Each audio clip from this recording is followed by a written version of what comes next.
राम राम भाई सब ने। आज तारीख हो गई है 21 अगस्त और आज मैं लेके आया हूँ आपके लिए 6 अक्टूबर 2021 को जो SSCMTS के जो जीके के 25 क्वेश्चन आए थे वो सारे क्वेश्चन इस वीडियो में कवर कराऊंगा। पहला क्वेश्चन है, which of the following is a dance form from the state of Uttarakhand? Therukoothu, Kutiyattam, Choliya, Rauf.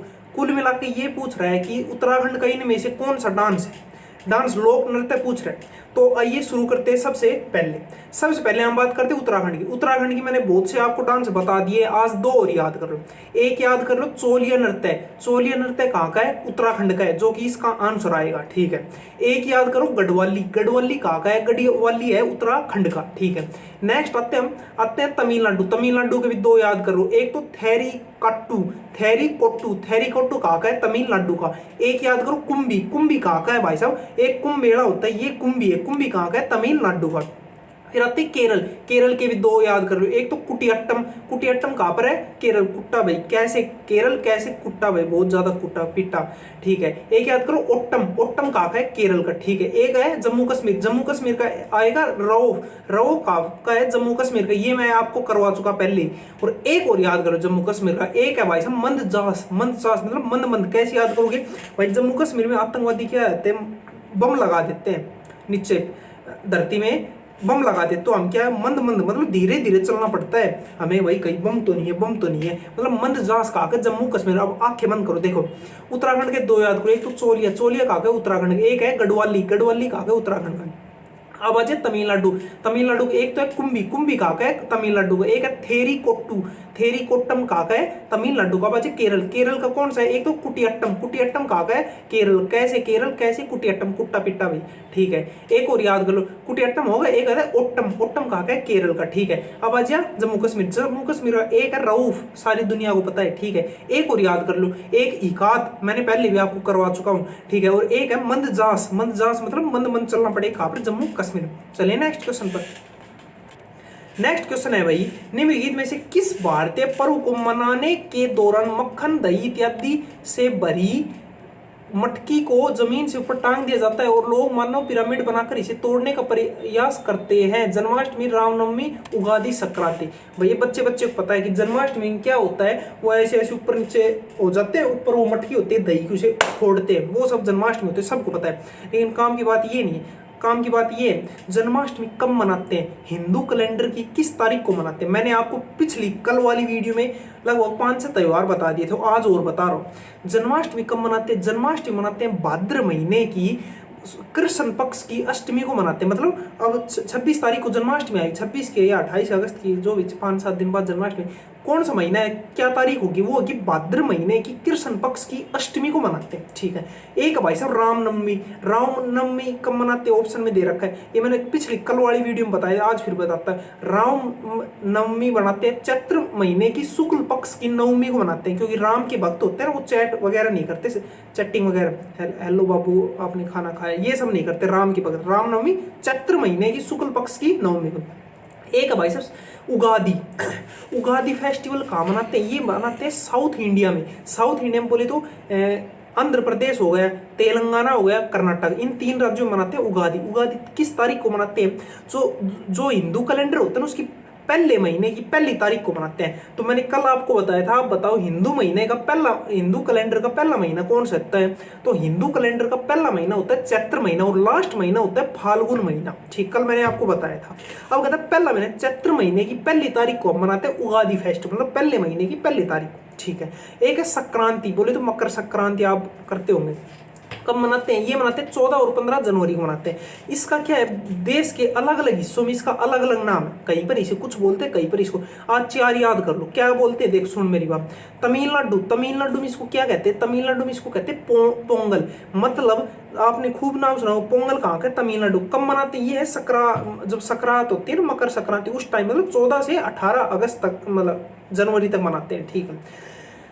एक है ओणम, एक है पोंगल। कैसे याद करोगे? ओणम है केरल का और पोंगल है तमिलनाडु। मतलब ए फॉर ओणम, ए और ए है केरल का, इस साइड केरल है, इस साइड है तमिलनाडु। मतलब पी फॉर पोंगल, मतलब ए पहले आता है तो पहले इस साइड मतलब केरल वाला, फिर पी अल्फाबेट में बाद में आता है तो पी पोंगल बोले तो तमिलनाडु। ठीक है। अब आ जाए और के नाम से गुजरात। गुजरात में मकर संक्रांति को कहते हैं उत्तर नारायण। सीधा पूछेगा निम्नलिखित में से किस राज्य में उत्तर नारायण फेस्टिवल मनाया जाता है? उत्तर नारायण कहाँ मनाया जाता है? गुजरात में। अब एक है वेस्ट बंगाल। वेस्ट बंगाल में इसका नाम है पौष संक्रांति। पौष संक्रांति कहाँ कहा जाता है? वेस्ट बंगाल में। एक है भाई साहब भोगाली बिहू। ये कहाँ का है? असम का।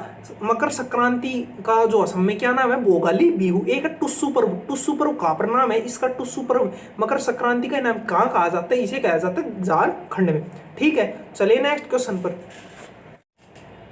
नेक्स्ट क्वेश्चन है भाई, भारतीय संविधान का भाग खालिस्तान संविधान संशोधन से संबंधित है 10, 18, 13 और 20। अब सुनो मेरी बात, मैंने टोटल भाई भारत के संविधान में 20 भाग है। मैं धीरे धीरे आपको सारे भाग करवा रहा हूँ। भाग 6 तक मैंने आपको करवा दिया, 4, 7, 8, 9, 10 टोटल 4 भाग करवा दूँ।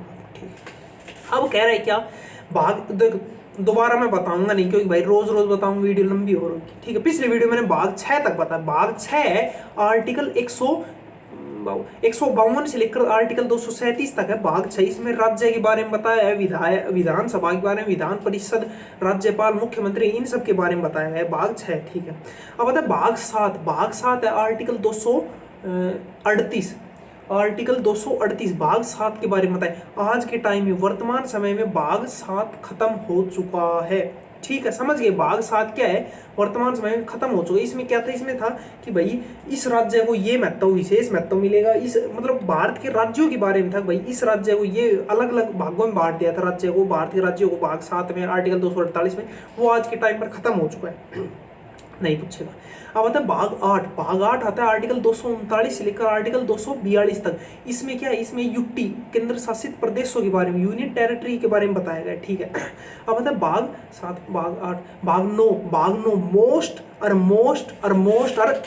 इंपोर्टेंट क्वेश्चन है। भाग 9, भाग 9 है आर्टिकल 243। क्या है? भाग 9 में भी 3 पर डिवाइड करती है। एक तो है भाग 9A, भाग 9B ना, एक तो खाली भाग 9 है, एक भाग 9A, एक भाग 9B। समझ गए? खाली भाग 9 पूछे तो वो है भाई साहब ग्राम पंचायतों से संबंधित। आर्टिकल 243A से लेकर आर्टिकल 243O तक। रट लियो, याद कर लियो, कुछ कर लियो। भाग 9, खाली भाग 9 पूछे तो आर्टिकल 243A से लेकर आर्टिकल 243O तक ग्राम पंचायत समय। ठीक है, का भाग 9A बुझे वो है नगर पालिकाओं से संबंधित। आर्टिकल कहा है? आर्टिकल 243O तक खत्म हो गया। O के बाद P आता है, तो आर्टिकल 243P से लेकर आर्टिकल 243ZG तक है भाग 9A। फिर आता है भाग 9B, ये है सहकारी समितियों संबंधित। आर्टिकल 243H, आर्टिकल 243ZH से लेकर आर्टिकल 243ZT तक है भाग 9B। ठीक है, अब अच्छा भाग 10। भाग 10 है आर्टिकल 243। इसमें क्या बताया गया है? इसमें बताया गया है SC/ST मतलब शेड्यूल कास्ट, शेड्यूल ट्राइब्स, अनुसूचित जाति, अनुसूचित जनजातियों के बारे में आर्टिकल 244 में बताया गया भाग 4 में। टोटल भाग 20 है। धीरे धीरे जैसे जैसे क्वेश्चन बनेंगे सारे भाग करवा दूँ मैं। ठीक है, टोटल भाग 10 तक करवा दिए, आगे भी सारे कर। चलिए नेक्स्ट क्वेश्चन। भाई इस क्वेश्चन पूछ रहे संविधान का कौन सा भाग संविधान संशोधन से संबंधित है? अब सुनो मेरी बात, संविधान का भाग 20 है जो संविधान संशोधन से संबंधित है। आर्टिकल को कितना है? आर्टिकल 368 है। ठीक है, अब मेरी बात सुनो, आप मुझे बताओ संविधान संशोधन की जो प्रक्रिया है किस देश से लिखी? इसका मैं ये आपको बता चुका हूं कि भाई क्या क्या किस किस देश से लिया गया है, ये अब आप बताओ। ठीक है, चलिए नेक्स्ट क्वेश्चन। नेक्स्ट क्वेश्चन है भाई, भारत सरकार ने किस वर्ष संसद के एक अधिनियम द्वारा पहला म्यूचुअल फंड आरंभ किया? 1971, 1963, 1982, 1979। भाई साहब बढ़िया क्वेश्चन है, 1 नंबर क्वेश्चन है। कह रहा है जो म्यूचुअल फंड आपने नाम सुना, क्या होते हैं क्या नहीं होते, जो भी है म्यूचुअल फंड की कब पहली बार कब मतलब गठन हुआ था म्यूचुअल फंड? अब कई बार ऐड देखते हो टीवी में, मैच देखते तब भी बीच में आते महेंद्र सिंह धोनी की भी, कि भाई म्यूचुअल फंड में पैसे लगाओ, ये लगाओ वो लगाओ। फिर लास्ट में कहता भी है कि म्यूचुअल फंड मतलब जोखिम, आप अपने जोखिम पर लगाओ, कोई वो गारंटी नहीं है, पैसे डूब भी सकते हैं, ये सब कहते हैं। समझ गए होंगे म्यूचुअल फंड, ये कुछ शेयर वगैरह कंपनियों में लगाते हैं, जो भी है प्लान। अब कह रहे सबसे पहले कब मतलब गठन हुआ म्यूचुअल फंड का? तो भाई साहब म्यूचुअल फंड का सबसे पहले गठन हुआ था 1963 में। 1963 में यूटीआई का गठन हुआ था। यूटीआई बोले तो यूनिट ट्रस्ट ऑफ इंडिया, इसका गठन हुआ था 1963 में, और इसी के तहत म्यूचुअल फंड का गठन हुआ। यूटीआई पहली जो कंपनी है, एक जो पहली कंपनी जिसने म्यूचुअल फंड का मतलब गठन किया था वो यही है, UTI, unit trust of India. कब? 1963। ठीक है, अब सुनो मेरे काम की बात, मोस्ट इंपोर्टेंट क्वेश्चन पूछा गया है एसएससी में। जो म्यूचुअल फंड होते हैं इनकी देख रेख कौन करता है भाई? कंपनी का शेयर इतना ही फलाना दिखा, जो भी ऑप्शन आएगा, वित्त मंत्रालय, आरबीआई, सेबी, और चौथा ऑप्शन कुछ भी लगा लियो, कुल मिलाकर देखने वाले भाई घबरा जाएंगे। नाबार्ड लगा, नाबार्ड ना और कुछ लगा लियो। ठीक है, अब सुनो मेरी बात, जो म्यूचुअल फंड है ना इनकी देख रेख करता है SEBI, SEBI, security exchange board of India. ठीक है, इसकी गठन कब हुआ था? इसका गठन हुआ था 12 अप्रैल 1992 को गठन हुआ था। फिलहाल काम की बात है सेबी की आज के टाइम पर वो कौन है, हेड कौन है भाई साहब? करंट अफेयर्स क्वेश्चन है। क्यों है? क्योंकि उसके खिलाफ भ्रष्टाचार के आरोप लगे हैं। वो जो है ना, क्या नाम है अमीर आदमी, क्या नाम उसको, अरे अंबानी ना, अंबानी ना, गौतम अडानी, उसकी मतलब कुछ शेयर वगैरह पता जो भी सिस्टम में, तो कुछ खास मन पता होगा, नाम अखबार में आ रही थी। तो उसमें उसकी हेड है माधवीपुरी भुज, सेबी की हेड है माधवीपुरी भुज। उसके ऊपर आरोप लगा उसके और उसके हस्बैंड के ऊपर कि भाई उसने ये घपला किया फलाना, अब पता नहीं जो भी है। ठीक है, तो म्यूचुअल फंड की देख रेख कौन करता है? SEBI, security exchange board of India. चलिए नेक्स्ट क्वेश्चन। नेक्स्ट क्वेश्चन है भाई, गंगा और सोन जैसी नदियां प्राचीन भारत में महाजनपद खालिस्तान से होकर गुजरती। मगध, कौशल, कंबोज, मच्छा।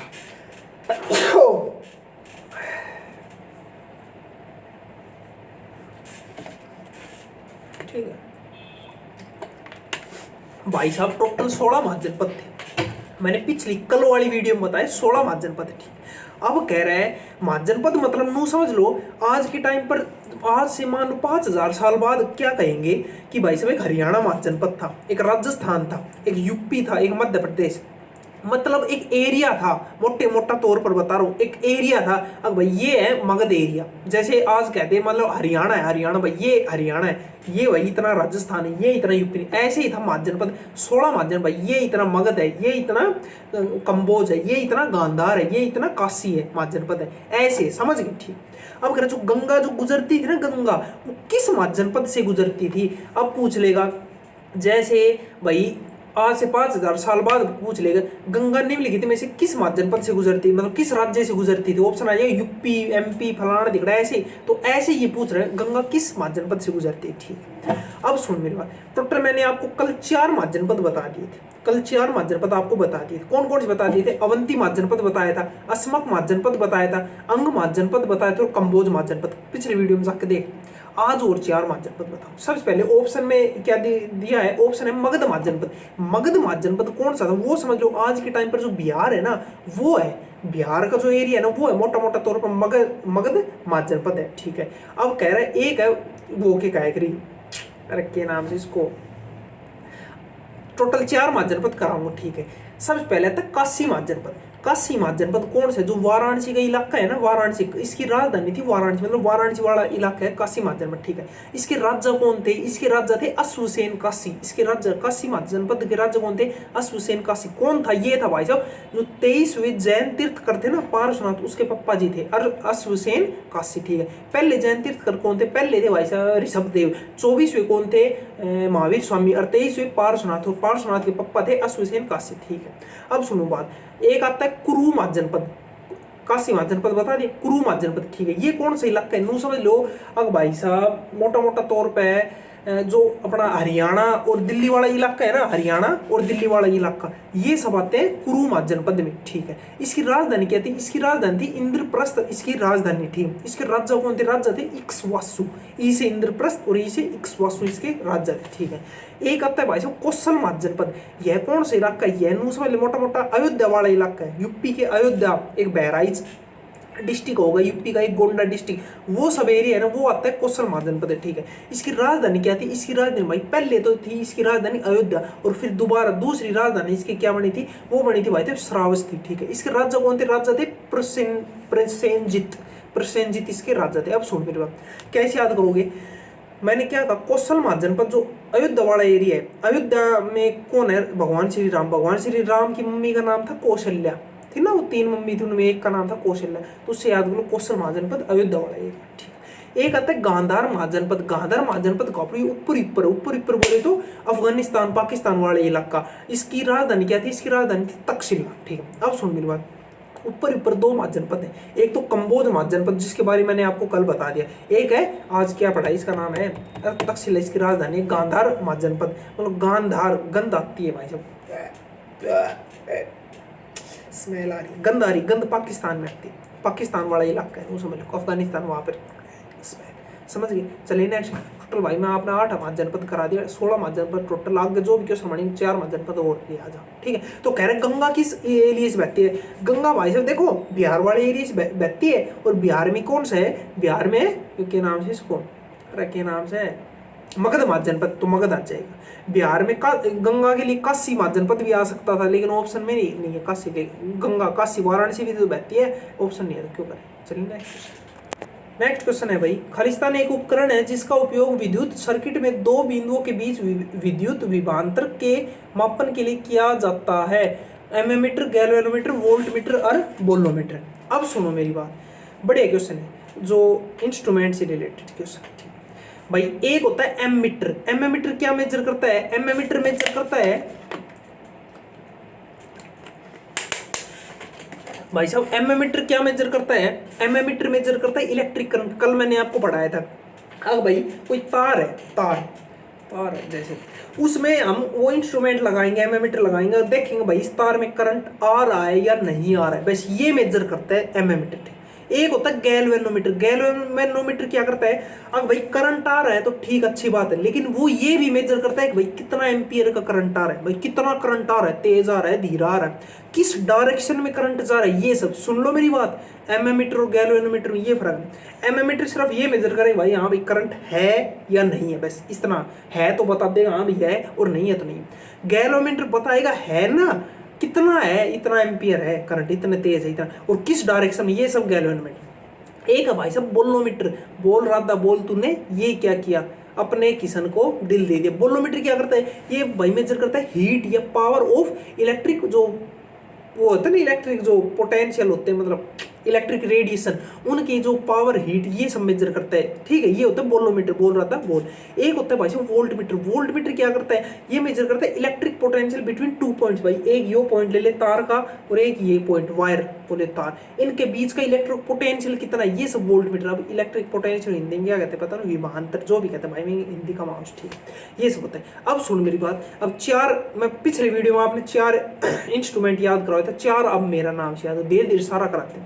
एक होता है भाई साहब एनेमोमीटर। एनेमोमीटर क्या करता है? ये मेजर करता है हवा की गति। हवा की गति, वही कितनी तेज से हवा चल रही है, ये सब एनेमोमीटर। कैसे याद करो? एनेमोमीटर की स्पेलिंग क्या है? ANEMOMETER। नेमो, नेमो को याद करो, नैनो, नैनो गाड़ी है ना रतन टाटा वाली, नेमो को नेमो को याद करो, नेमोमीटर, नैनोमीटर। नैनो मतलब गाड़ी, हवा की तेज से ऐसे चलती है भाई, मतलब उसकी गति हवा की इसी स्पीड से चलती है नैनो गाड़ी, तो उससे याद करो एनेमोमीटर, मतलब हवा की गति कितनी तेज से हवा चल रही, वो सब एनेमोमीटर। ठीक है, एक होता है भाई साहब ऑडियोमीटर। ऑडियोमीटर क्या मेजर करती है? ऑडियो, यार ऑडियो मतलब सुनना, मतलब साउंड की इंटेंसिटी मेजर करते हैं ऑडियोमीटर से। ठीक है, एक होता है ऑडियोफोन। ऑडियोफोन क्या मेजर करता, क्या पता करता है? ये करता है साउंड को पता करता है। भाई कुछ सुनाई नहीं दे रहा यार, चलो ऑडियोफोन लगा, अब सुनाई देगा, ऑडियोफोन लगा ले, अब सुनो। ऑडियोमीटर क्या करता है? साउंड को मेजर करता है, डिटेक्ट करता है। एक होता है बैलिस्टिक गैल्वेनोमीटर। ये क्या मेजर करता है? ये मेजर करता है भाई साहब, गैल्वेनोमीटर क्या करता है? Electric potential. तो ये भी इलेक्ट्रिक पोटेंशियल मेजर करता है, लेकिन बहुत माइक्रो, कम, जो थोड़ी सी इलेक्ट्रिक पोटेंशियल होते हैं वो होते हैं गैल्वेनोमीटर। ठीक है, चलिए नेक्स्ट क्वेश्चन पर। नेक्स्ट क्वेश्चन है भाई, जनवरी 2015 से राष्ट्रीय सांख्यिकी आयोग की सिफारिश के अनुसार भारत में जीडीपी श्रृंखला का आधार वर्ष 2004-5 से संशोधित कर खालिस्तान कर दिया गया। 2011, 12, 5, 6, 13, 14, 9, 10।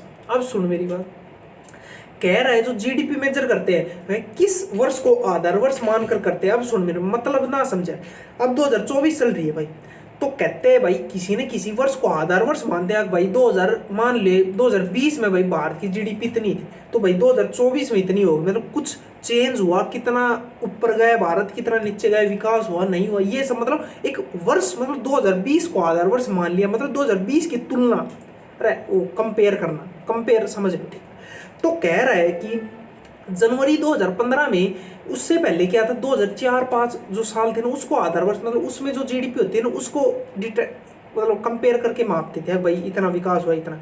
उसके बाद से क्या कर दिया, कितनी साल कौन सी वर्ष को कर दिया आधार वर्ष, तो वो कर दिया 2011-12। और आज के टाइम पर 2024 में भी किसको 2011-12 को ही मानकर चलते भाई, 2011-12 में जीडीपी इतनी थी तो आज की टाइम पर इतनी, तो भाई इतने ऊपर गया भारत, इतना नीचे गया, समझ गए।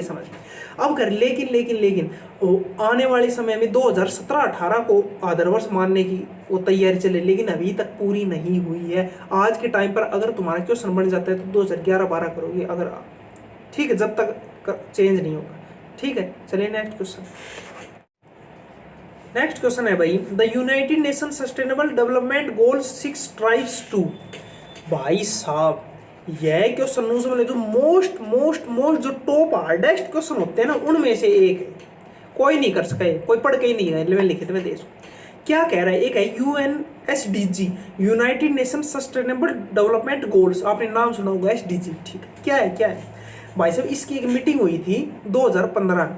इसका लक्ष्य था कि आने वाली 15 साल मतलब 2030 तक हम 17 मतलब गोल्स लक्ष्य रखे गए थे कि इन लक्ष्यों को हम अचीव करेंगे, कामयाब मतलब अचीव करेंगे। इसमें 193 देशों ने भाग लिया था, ठीक है। UNSDG की 2015 में जो मीटिंग हुई थी, इसकी थीम क्या थी, इसकी थीम थी ट्रांसफॉर्मिंग आवर वर्ल्ड, हमारे वर्ल्ड को चेंज करना था। 2030 एजेंडा फॉर सस्टेनेबल डेवलपमेंट, मतलब ट्रांसफॉर्मिंग आवर वर्ल्ड, हमारे देश को 2030 तक एकदम बदलाव, भाई सब खुशहाल, खुश सब कहीं खुश है, मतलब पूरी देश दुनिया की बात है, ठीक है। 2030 तक। अब सुन मेरी बात, कह रहा है टोटल 17 लक्ष्य रखे गए थे, तो जो चौथा नंबर का लक्ष्य है वो क्या है। लक्ष्य भी है कि भाई सबसे पहला लक्ष्य है, फिर दूसरा, फिर तीसरा, चौथा, पांचवा, छठा, सातवां, ऐसे टोटल लगातार आपको क्या है। अब ये क्वेश्चन पूछा गया है तो आने वाले शिफ्ट में कभी पूछ सकता है, और पूछ सकता है तो आपको 17 के 17 याद करने पड़े, सीधी बात। आज मैं सिर्फ आपको 4 याद करा, कभी फिर क्वेश्चन बढ़ेगा तो फिर 4 याद। सबसे पहला लक्ष्य क्या है, जो पहले नंबर सबसे, आज छठा पूछ रहे, कल पहला पूछ रहे, कल दूसरा पूछ रहे, सीधे सबसे पहला लक्ष्य है भाई साहब, कुछ और देखी जाएगी। सबसे पहला हमारा लक्ष्य है गरीबी को मिटाओ, गरीबी को पहला लक्ष्य है गरीबी, भाई गरीबी सहन नहीं होगी, सीधी बात, गरीबी को मिटाओ, ठीक। दूसरा लक्ष्य है भूखमरी को मिटाओ, भाई जब गरीबी मिट जाएगी तो भूखमरी तो अपने आप ही मिट जाएगी, मतलब जब मैं गरीब नहीं हूँ तो मेरा पेट अपने आप ही भर जाएगा, सीधी बात है, समझ रहे हो। दूसरा लक्ष्य है भूखमरी। तीसरा लक्ष्य क्या है, तीसरा लक्ष्य है भाई साहब अच्छा स्वास्थ्य, मतलब अगर मेरी भूखमरी, मेरा पेट, मतलब रोटी मिलेगी आराम से, पूरे दाम रोटी मिलेगी तो मेरा स्वास्थ्य भी अपने आप अच्छा रहेगा, सीधी बात है, ठीक। चौथा लक्ष्य है शिक्षा, जब मेरा स्वास्थ्य अच्छा रहेगा एकदम तो भाई शिक्षा में पढ़ाई अच्छी तरीके से करूँ, दिमाग अच्छा चलेगा, ठीक है। दुनिया में 2 ऐसी चीज़ थी, रुपए, पैसा, दौलत, शोहरत, सब कुछ बिक जाएगा, बट जाएगा, लेकिन 2 चीज़ है दुनिया में जो कभी नहीं बटेगी, एक तो अपना स्वास्थ्य, हेल्थ, और एक अपना ज्ञान। एक आपके पास ज्ञान, वो आपके भाई के पास कभी नहीं जाएगा। आपका जो स्वास्थ्य, आपका भाई कभी आपसे नहीं छीन सकते, समझ रहे हो ना। दौलत सोरा सब कुछ ले जाएगा। देखा बंद, सबसे पहले भूखमरी मिटाओ, ठीक है। दूसरा लक्ष्य क्या है, भूखमरी मिटा दी तो भाई ना, सबसे पहले गरीबी मिटाओ, दूसरा है भूखमरी मिटाओ, तीसरा है क्या है स्वास्थ्य, और चौथा है शिक्षा, ठीक है। इसमें पूछ रहे पानी, जो स्वच्छ पानी के संबंधित, वो कौन सा लक्ष्य, वो छठा लक्ष्य है, जो कि मैं आगे क्वेश्चन बनेंगे तो आगे मैं करा दूंगा 8 लक्ष्य तक, ठीक है। चलिए नेक्स्ट क्वेश्चन है भाई, आपकी पुतली का आकार खालिस्तान द्वारा नियंत्रित किया जाता है, retina, cornea, blind spot, iris. अब सुनो मेरी बात, आँख का चमत्कार कर देता हूँ।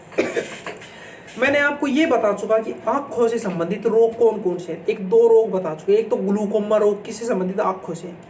एक और बताया था मोतियाबिंद किससे, आँखों से, रतौंधी आँखों से, ठीक है। अब सुनो भाई, स्क्रीन पर आपके आँख की फोटो आ गई, आँख में समझ लो 7-8 पॉइंट जो पढ़ने के लायक है, और कुछ नहीं सब। सबसे पहले पॉइंट है आँख में भाई साहब कौन सा लेंस मिलता है, कौन सा लेंस मिलता है, ये मिलता है कॉन्वेक्स लेंस। कॉन्वेक्स लेंस बोलते हो उत्तल लेंस, हिंदी में उत्तल लेंस, इंग्लिश में कॉन्वेक्स लेंस।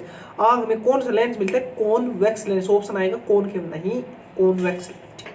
एक होता है अपना कॉर्निया। कॉर्निया क्या होता है, जो आंख है ना, आंख, इसका जो सबसे बाहर वाला, आगे वाला और सबसे बाहर वाला जो हिस्सा है ना, उसे हम कहते हैं कॉर्निया। ठीक, अब कहते हैं भाई आंख दान करती, आंख मतलब नेत्रदान।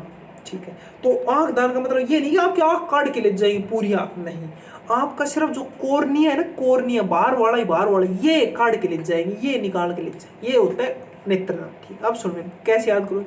कॉर्निया में आ रहा है कार, कार सी है, कार मतलब गाड़ी, गाड़ी मतलब वो आएंगे एम्बुलेंस, गाड़ी में आएंगे और कार को लेकर चले जाएंगे, मतलब कॉर्निया को लेकर चले जाएंगे। एम्बुलेंस मतलब गाड़ी में आएंगे डॉक्टर, आप मर जाओगे तब, और कार को लेकर चले जाएंगे। कॉर्निया मतलब सबसे बाहर वाला पार्ट कॉर्निया। एक होता है भाई साहब प्यूपिल। प्यूपिल क्या होता है, जो आपकी जो काली काली पुतली है ना, आपकी जो मी सी पुतली, उसे हम कहते हैं प्यूपिल। जो मी सी वो होती है उसे हम कहते हैं प्यूपिल। ठीक, एक होता है रेटिना। रेटिना क्या होता है, आंख के जो पीछे पीछे मतलब पीछे साइड क्या होता है, पीछे पीछे एक इमेज बनती है। मतलब अब मुझे फोन में भी वीडियो शूट कर रहा हूँ तो मुझे फोन दिख रहा है, मतलब कहाँ दिख रहा है, मतलब इमेज कहाँ बन रही है, ये मेरी रेटिना बन रही है, मतलब पीछे पीछे इमेज बन रही है। समझ गए, समझ। अब सुनो मेरी बात, जो आंख के पीछे पीछे जो भाग है ना, पिछला भाग, उसमें 3 प्रकार की लेयर मिलती है। सबसे बाहर वाली लेयर होती है स्क्लेरा, स्क्लेरा मतलब लेयर होती है सबसे बाहर वाली। दूसरे पर जो लेयर होती है वो होती है कोरोइड, कोरोइड लेयर। और तीसरे नंबर जो अंदर ही अंदर वाली लेयर होती है वो होती है अपनी रेटिना, जो जिस पर हमारी इमेज बनती थी। अब सुन मेरी बात, अब कह रहे क्वेश्चन पूछ रहे, जब हम एकदम से मतलब भाई सुन, आंखों को जो सिक्योरना और उसको वो फैलाने का काम कौन करता है, वो करते हैं आइरिस करता है, प्यूपिल। इस क्वेश्चन का आंसर है। ठीक, अब सुन मेरी बात, हम कई बार जो अंधेरे कमरे में बैठे हैं, ठीक है, मैं एकदम से बाहर जाऊंगा, अब तो फिलहाल रात हो रही है, रात के 8:30 बज रहे, बाहर जाऊंगा मतलब एकदम धूप में जाऊंगा तो आँख एकदम वो नहीं होती, समझ गए समझ गए समझ गए, ठीक है। और बाहर एकदम धूप में, तो अंदर आऊंगा अंधेरे में कुछ नहीं दिखता, अब भी समझ गए तो समझ गए, ठीक।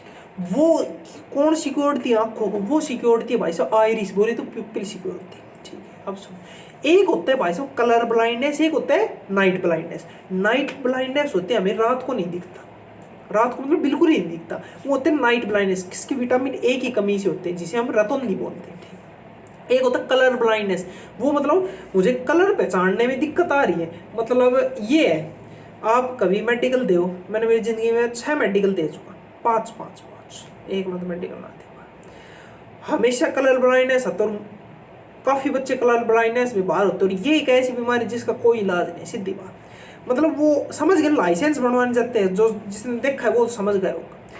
वो एक पेज से मतलब कॉपी देते, उसमें पलटते हैं और वो कहते हैं क्या बन रहा है, समझ गए ना, वो सब होता है कलर ब्लाइंडनेस। जिसने समझ गए वो अच्छी बात, नहीं समझा वो अपनी आहिस्ते आहिस्ते।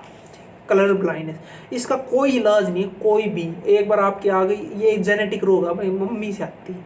अगर आपकी मम्मी की कलर ब्लाइंडनेस है तो आपकी भी होगी, समझ, आपकी हो गई ना, मतलब मेरा कलर ब्लाइंडनेस है, मेरा है नहीं, वैसे है, मान लिया है, तो मेरे जो बालक हैं ना उनमें नहीं होगी, लेकिन अगर मेरी वाइफ को ही कलर ब्लाइंडनेस, तब मेरे बालक का जरूर हो जाए। अरे समझा, तो मतलब मदर से आती है, फादर से नहीं आती है कलर ब्लाइंडनेस। अब सुन, एक होता है ब्लाइंड स्पॉट, एक होता है येलो स्पॉट। ब्लाइंड मतलब अंधा, मतलब इमेज बनती है, इमेज अपने धुंधली इमेज बनती है, मतलब साफ इमेज नहीं, मतलब साफ नहीं दिख रहा कुल मिला के, वो कहाँ, वो बनता है ब्लाइंड स्पॉट पे। एक होता है येलो स्पॉट, जो आँख के पीछे रेटिना के पास होता है, येलो स्पॉट मतलब एकदम साफ दिख रहा है भाई, नहीं एकदम आँख तेज से, मतलब ये बनता है कहाँ पर, येलो स्पॉट में। धुंधली इमेज ब्लाइंड मतलब अंधा, ब्लाइंड स्पॉट, और अच्छी इमेज येलो स्पॉट। ठीक है, चलिए नेक्स्ट क्वेश्चन। नेक्स्ट क्वेश्चन है भाई, प्राचीन भारतीय पांडुलिपियों आमतौर पर ताड़ पत्रों पर या हिमालय में उगने वाले खलिस्तान के छाल पर लिखी जाती है। अब कहेंगे, अब कुछ लिखते हैं, लेटर टू गर्लफ्रेंड, ठीक है, कॉपी पर लिखते हैं, मतलब पेज पर लिखते हैं। ऐसे प्राचीन भारत में जो पांडुलिपि ग्रंथ होते हैं वो किस पर लिखे जाते थे? एक तो इसने कह रहा है ताड़ के पत्तों पर लिखे जाते, ताड़ के जो पत्ते हैं ना उस पर लिखे जाते ग्रंथ, प्राचीन जो पांडुलिपि ग्रंथ। एक और दूसरा पेड़ का क्या नाम है, किसके पत्ते पर लिखे, वो होते भोज वृक्ष। भोज मतलब भोजन करते हैं ना, थाली। अरे भाई पहले क्या होते थे, जो पत्तों की थाली होती थी, भूरी भूरी, आज भी काफी जो भंडारे होते हैं उसमें मिल जाती, कभी कभी, आज का मौसम खत्म ही होगी, लेकिन कई बार बाई चांस मिल भी जाते। समझ गए, जिसने भंडारे पर जिम्मा है ना वो समझ गए, हनुमान जी का रोड पर, समझ गए।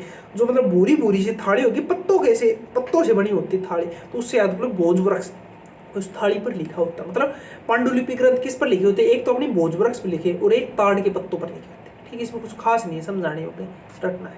चलिए नेक्स्ट क्वेश्चन है भाई, वनों के संबंध में निम्नलिखित में से कौन सा कथन असत्य है। अब सुन मेरी बात, यह क्वेश्चन बच्चा कर देगा। सुन, पहला ऑप्शन क्या है? पहला ऑप्शन है किसी वन में पेड़ वनस्पति की सबसे ऊपरी परत बनाते हैं। अब सुन मेरी बात भाई, कह रहा है गलत कौन सा है भाई? वन है, वन मतलब जंगल है, उसमें पेड़ क्या होते हैं, वनस्पति क्या होती है? वनस्पति मतलब पेड़ पौधे ही नहीं बोलते वनस्पति। तो जो पेड़ होते हैं, पेड़ ऊंचे पेड़, वो क्या होते हैं? वनस्पति की सबसे ऊपरी सत्र बनाते हैं, मतलब पेड़, छोटे पेड़, उससे बड़े, उससे बड़े, उससे जो पेड़ होते हैं वो सबसे ऊपरी परत होती है वनों की, वनस्पति की। सही बात है, इसमें कोई दिक्कत। दूसरा ऑप्शन क्या है? दूसरा ऑप्शन है किसी वन में झाड़ियां वनस्पति की सबसे निचली परत पर होती है।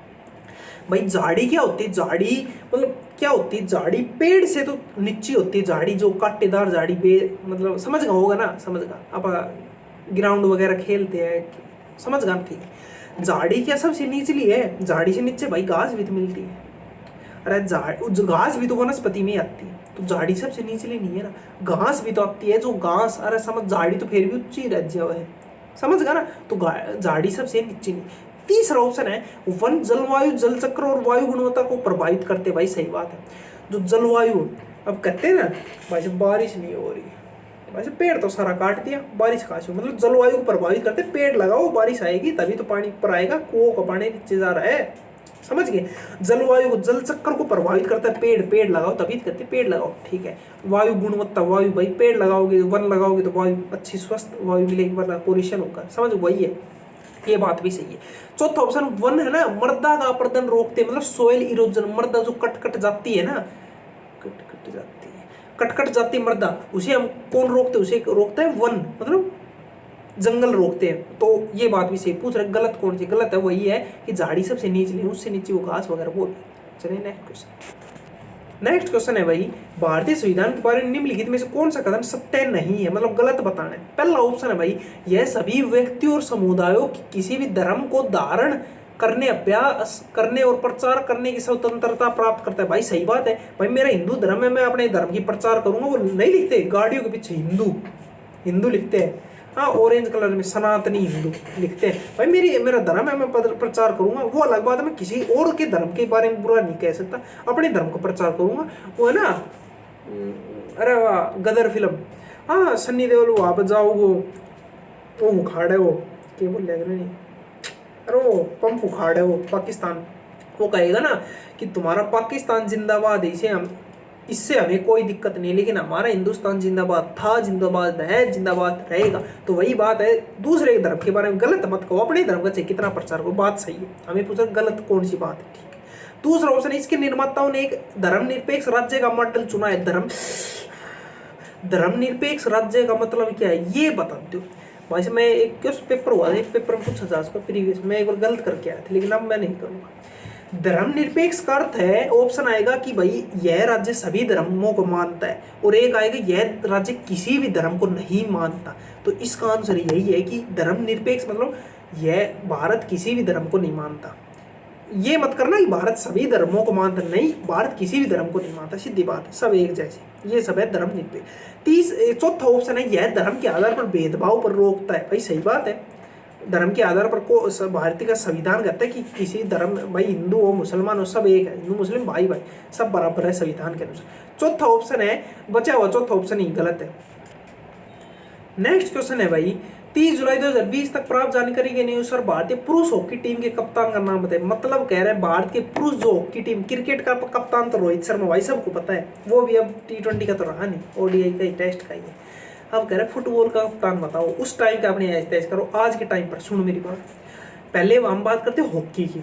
हॉकी का कप्तान कौन है आज के टाइम पर? जो hockey India men's hockey team का, पुरुष हॉकी टीम का कप्तान कौन है? वो है भाई साहब हरमनप्रीत सिंह है, हरमनप्रीत सिंह है। लड़कियों की हॉकी की कप्तान कौन है? वो है सलीमा टेट्टे। ऑप्शन आएगा रानी रामपाल, मत करना, इससे पहले थी रानी रामपाल, आज के टाइम पर सलीमा टेट्टे। एक भाई से फुटबॉल की बात, फुटबॉल का कप्तान कौन है लड़कों में, मतलब पुरुषों में? वो है कोई नहीं है, सुनील छेत्री था, अब उसने रिटायरमेंट ले लिया, वो क्रिकेट मतलब फुटबॉल नहीं खेले, तो अभी फिक्स नहीं हुआ है कौन है, तो आज के टाइम पर कोई फिक्स नहीं, मतलब 22 अगस्त को। अब अगर लड़कियों में कौन है, लड़कियों में कौन है हॉकी की? अब सुनो मेरे भाई साहब, नाम ही खतरनाक नाम है, बस इतना याद कर ले, आशा लता देवी। नाम मतलब लोइंग बोइंग से पता नहीं क्या ही नाम है ये भाई, मेरा खुद याद नहीं, इतना याद करो। आशा लता देवी, आशा आशा लता देवी कौन है? लड़कियों की फुटबॉल की का एक्टर। चलिए नेक्स्ट क्वेश्चन। क्रिकेट का तो भाई सबने पता ही है। नेक्स्ट भाई, क्रिकेटर जहीर खान को 2020 में खालिस्तान सम्मानित किया भाई, ये उस टाइम का करंट अफेयर से कुछ आने जाने है, ठीक है। चलिए नेक्स्ट क्वेश्चन। नेक्स्ट क्वेश्चन है भाई, which of the following statement about the city of Ahmedabad is not true, मतलब अहमदाबाद के बारे में इनमें से कौन सी जो कथन है गलत है, ठीक है। पहला ऑप्शन है भाई, Ahmedabad is located on the banks of river Sabarmati, मतलब अहमदाबाद साबरमती नदी के किनारे स्थित है भाई, एकदम बात सही। मैंने कल भी आपको बताया था साबरमती नदी के किनारे दो शहर सही स्थित है, एक तो अहमदाबाद है और एक अपना वो गांधीनगर, बात सही, ये ऑप्शन नहीं है। दूसरा तीसरा ऑप्शन कह रहे हैं Ahmedabad was the often refer to as the Manchester of India, Bharat का मैनचेस्टर अहमदाबाद को ही तो कहते हैं, क्या दिक्कत है? भारत का मैनचेस्टर अहमदाबाद, उत्तर भारत का मैनचेस्टर कानपुर, दक्षिण भारत का मैनचेस्टर कोयम्बटूर, और भारत का बैकटन, पता नहीं बैकटन ऐसा कुछ जो है बैक्सन, वो भी अहमदाबाद को ही कहते हैं, ठीक। यूनेस्को की जो साइट में भारत का पहला शहर कौन सा जो शामिल किया गया 2017 में अहमदाबाद, दूसरा शहर जयपुर 2019 में, ठीक है। चौथा ऑप्शन है Ahmedabad is situated very close to cotton growing area, भाई सही बात है, कॉटन बोलते हो कपास, कपास कहाँ उगाई जाती है? सबसे ज्यादा कपास महाराष्ट्र गुजरात में उस साइड एरिया में उगाई जाती है, अहमदाबाद वही है, सही बात कह रहा है, अहमदाबाद उस एरिया में स्थित है, सही बात है। दूसरा ऑप्शन क्या है? The first mill in Ahmedabad was established in the year 1895, Ahmedabad में 1895 पहली मिल स्थापित, गलत बात, एक दफा। भारत में पहली सूती मिल, कपड़े की जो सूती मिल है वो कहाँ स्थापित की गई, कब स्थापित? वो की गई 1854 में बंबई में स्थापित, ठीक। अहमदाबाद में कब से? उसके 7 साल बाद, मतलब 1861 में अहमदाबाद में पहली बार स्थापित की। इसमें कह रहा है 1895 में, नहीं नहीं नहीं 1854। चलिए नेक्स्ट क्वेश्चन। नेक्स्ट क्वेश्चन है भाई, which of the following is not a public sector insurance company, no कह रहा है इनमें से कौन सा पब्लिक सेक्टर इंश्योरेंस कंपनी नहीं है? ये भाई एसबीआई, मतलब एसबीआई फुल फॉर्म कैसे है? अरे एसबीआई की फुल फॉर्म कैसे है? State bank of India.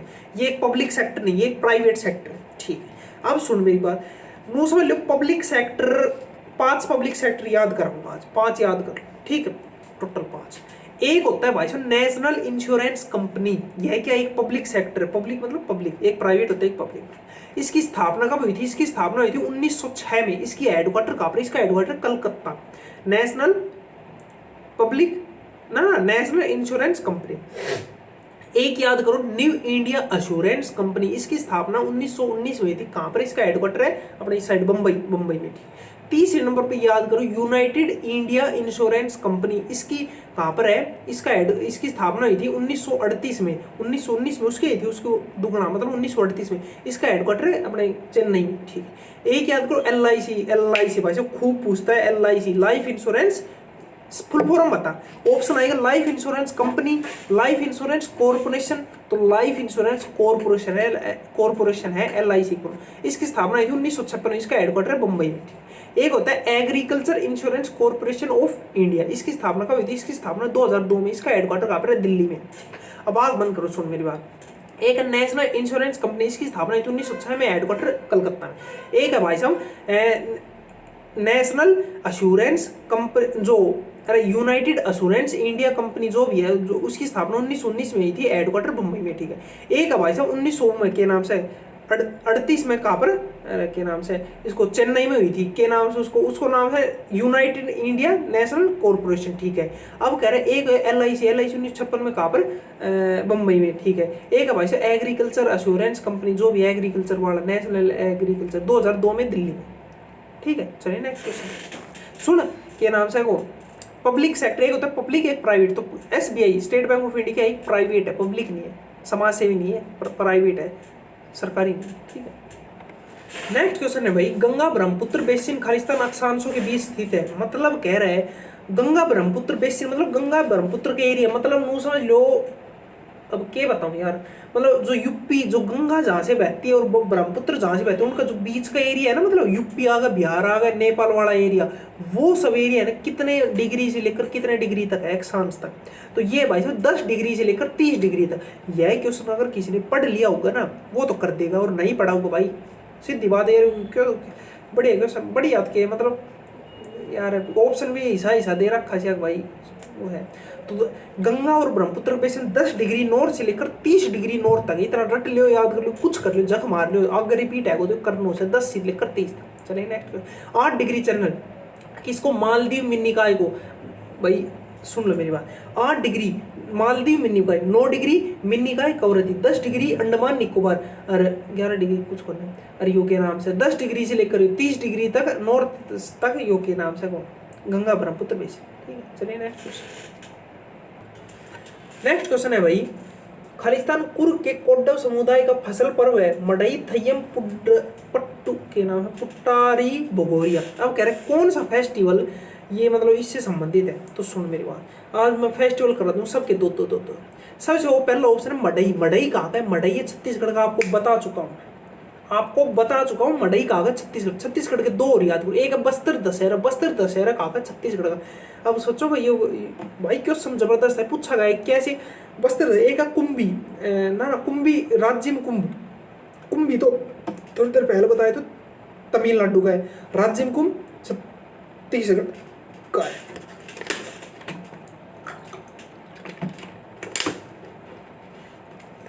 Chhattisgarh का मडई हो गए, बता चुका। एक है बस्तर दशहरा, मतलब बस्तर जिला किस राज्य में है? ऑप्शन आएगा झारखंड, छत्तीसगढ़, उड़ीसा। हम कंफ्यूज हो जाएगा, तो बस्तर भाई साहब छत्तीसगढ़ में, बस्तर दशहरा छत्तीसगढ़ में, राज्य में कुछ छत्तीसगढ़। एक है भाई साहब अपना कर्नाटक का दो त्योहार याद करो, एक तो इस जो कुर्ग में मनाते हैं, इसका आंसर ये वो है पुट्टारी कहाँ का है? कर्नाटक का। पुट्टारी जो लोक पर्व है, फसल पर्व है, फेस्टिवल कहाँ का है? कर्नाटक का है। एक है हम्पी कहाँ का है? कर्नाटक, ये सब ना पता। एक है पट्टदकल कहाँ का है? कर्नाटक का। मध्य प्रदेश का दो याद करो, एक तो भगोरिया कहाँ का है? मध्य प्रदेश का। एक है लोकरंग कहाँ का? मध्य प्रदेश का। एक है तानसेन कहाँ का? मध्य प्रदेश। महाराष्ट्र का दो याद करो, एक तो भगोरिया भाई साहब मध्य प्रदेश का भी है और महाराष्ट्र का भी है। एक याद करो गुड़ी पड़वा बता चुका मैं कहाँ का है, इसका क्या नाम से, महाराष्ट्र का है। एक है नागपंचमी में नागिन गाना है ना, बढ़िया है, नागपंचमी महाराष्ट्र का है। ठीक है, एक याद कर लो उसको, केरल का विशु, केरल का नववर्ष विशु। ऑप्शन आएगा ओणम, और दो चार दे केरल का थय्यम कहाँ का? केरल का। तो लेकिन नववर्ष कौन सा? विशु। ठीक, अब आप बंद कर के ऑप्शन था, मैंने ऑप्शन ना बताओ। कर्नाटक का कौन था? एक तो पुट्टानी जो भी पट्टूरी जो भी इसका आंसर आएगा वो है पट्टूरी। ठीक है, कर्नाटक का। एक और था, एक था पट्टदकल। एक है हम्पी कर्नाटक। एक बात छत्तीसगढ़ का मडई, बस्तर दशहरा, और वो राज्य कुंभ। ठीक है, मध्य प्रदेश का भगोरिया, लोकरंग और तानसेन। ठीक है, महाराष्ट्र का भगोरिया और गुड़ी पड़वा और नागपंचमी। एक केरल विशु और थय्यम। ठीक है, चलिए नेक्स्ट है भाई, which of the following person was awarded the Padma Vibhushan Purushottam lying in 2020। भाई 2020 में पद्म विभूषण किसको मिला, उससे संबंधित है, उस टाइम का करंट अफेयर्स कुछ आनी जानी नहीं, इस टाइम आपने देख लिया। चलिए नेक्स्ट क्वेश्चन है भाई, भारतीय संविधान के अनुच्छेद 57 क्या कहा गया? भाई साहब यह मैंने कल बताया था आपको, आर्टिकल 52 से लेकर आर्टिकल 61 तक ट्रिक है पकानी कोका दुयो दशम 52 पे 53 का 54 नी 55 को 56 का 57 पकानी कोका दू 58 यो 59 दे 60 से 61 में। आर्टिकल 52 क्या कहता है? 52 कहता है पे मतलब राष्ट्रपति का एक पद होगा भारत में, ये सब आर्टिकल 52 कहता है। आर्टिकल 53 क्या कहता है? 53 पे का मतलब राष्ट्रपति कार्यपालिका एक अध्यक्ष होगा, मतलब सब का अध्यक्ष होगा राष्ट्रपति। 53 54 पे का नहीं 54 क्या कहता है? निर्वाचन, इसका भाई निर्वाचन ऐसे इसका निर्वाचन होगा, ये 54 पकानी के नाम से पकानी को 55 में कहता है को मतलब कोटा, इसके भाई चुनाव में कौन कौन भाग लेंगे कौन नहीं लेंगे, ये सब पिकानी 55 पकानी कोका पकानी पेकानी कोका। 56 कहता है कार्यकाल, भाई राष्ट्रपति कार्यकाल इतनी साल हो गई है पकानी कोका। 57 कहता है मतलब दोबारा इलेक्ट हो सकता है, भाई एक बार मैं राष्ट्रपति बन चुका, मैं दोबारा भी बन सकता हूँ। अमेरिका में सिर्फ 2 बार बन सकते कोई आदमी राष्ट्रपति, लेकिन भारत में कितनी बार बन ले, यही इस क्वेश्चन का आंसर है। कोका पकानी कोका दू यो 58 में कहते हैं यो मतलब योग्यता। ठीक है, पकानी कोका पकानी दू यो देश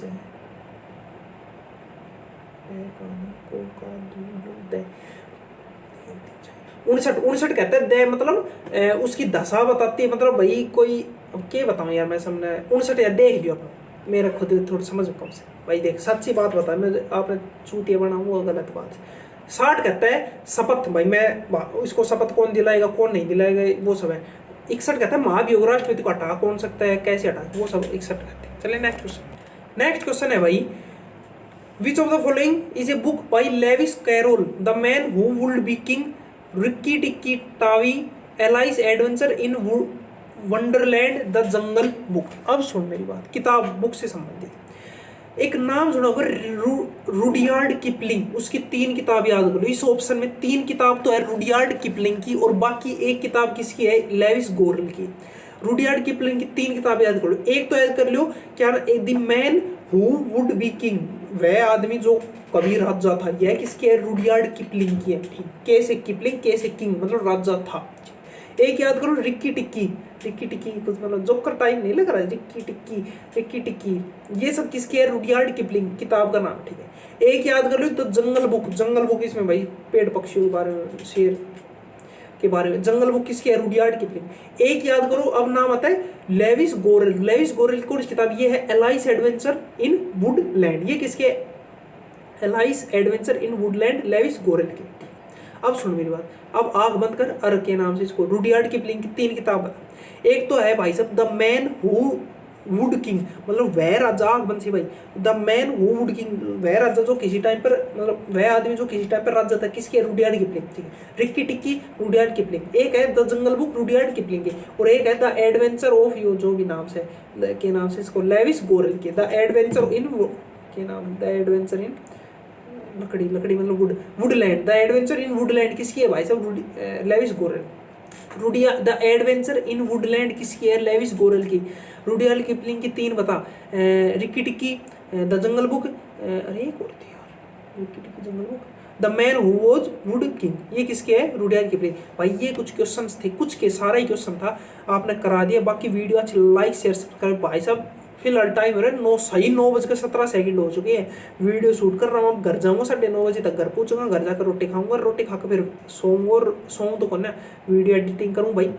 कब मैं मुंह से बोल रहा हूँ, कब वो फोटो ला के यहाँ पर डालनी है, मतलब स्क्रीन पर फोटो डालनी, समझ रहा हूँ ना, बहुत टाइम लगा भाई साहब एडिटिंग। अब मैं बोल रहा हूँ कट पिट करके भाई, तब वो फोटो डालनी है, फिर वो फोटो कल सुबह फिर अपलोड करूँगा, लाइब्रेरी में वापस यही आऊँगा और यही का नेट लेकर अपलोड करूँगा। ठीक है चल भाई, काफ़ी मेहनत लग गए। बाकी जय हिंद।